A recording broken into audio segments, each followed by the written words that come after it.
but I want you to go back and I want you to repeat, because I'm not gonna, so you're gonna start, and I want you to just pick one leg up. And can you hold it? You might notice your ankle wobbling. You might notice, like one side of your foot is rolling in or rolling out. But notice the sensations in your body when you lift that foot. Now, can you take an arm and lift it overhead while balancing? Notice what happens, how it shifts and changes. So let's try it again. Stay on that same leg. Find your balance first. And then begin to lift your arm. Maybe it starts out right here in front. Or can you take it overhead and hold? Now release it down. Now, let's go to the other side. And rather than changing sides with the chair, I'm just going to do it on the same side, but I want you to think about stepping out a little bit further if you're using a chair, and notice what happens here with your balance. So start by taking the leg out first. Get your balance first, then maybe add the arm in. What side, can you notice what side is better for your balance? And don't be, like I said before in the beginning, don't be judgmental of yourself if you have to use the chair. And then you let it lift, and then maybe lift all the way up. Can the other arm join it? And then lower down. So now from here, I'm going to turn the chair slightly sideways. And I want you to start by shifting your weight, and I want you to take it, you're going to open that leg out to the side.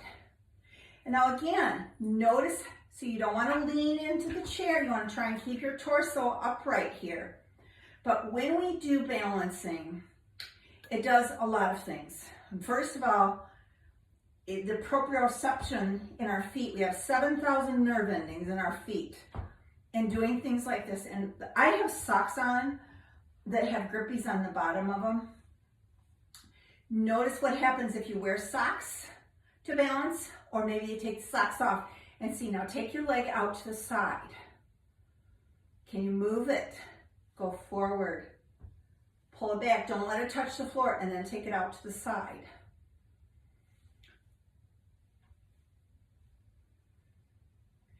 Now let's go to the other leg. So again, notice how your ankles are. Are your feet grounded? And maybe you have one ankle where there's more stability than the other leg.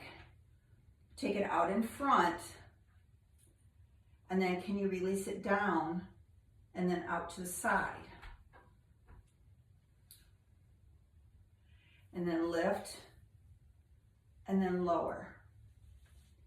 Now again, I want you to repeat these. So now I'm going to give you another one to practice. With this one, I want you to actually think about using the chair. A kitchen counter works really well too. But I want you to keep yourself more upright, so you're not going to lean in too far, but take that leg behind you. Can you find balance with the leg behind? So it's changing the shape of your torso, but also the shape. Maybe you bring one big toe to the mat or whatever you're standing on, and then lift it up, and then tap it down. And let's go to your other leg. So again, extend the leg behind you, find that balance first, then let yourself release through the chair, and then lower the foot down.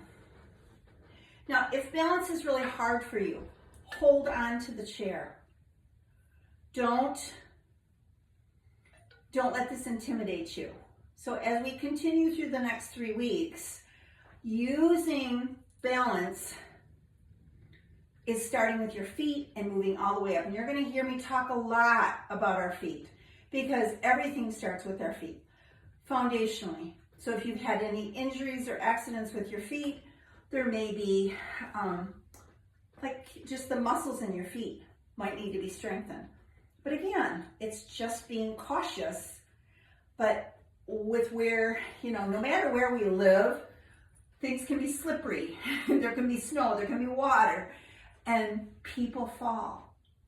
And just taking the time to practice balancing is going to maybe be a fall prevention for you. So thank you for joining.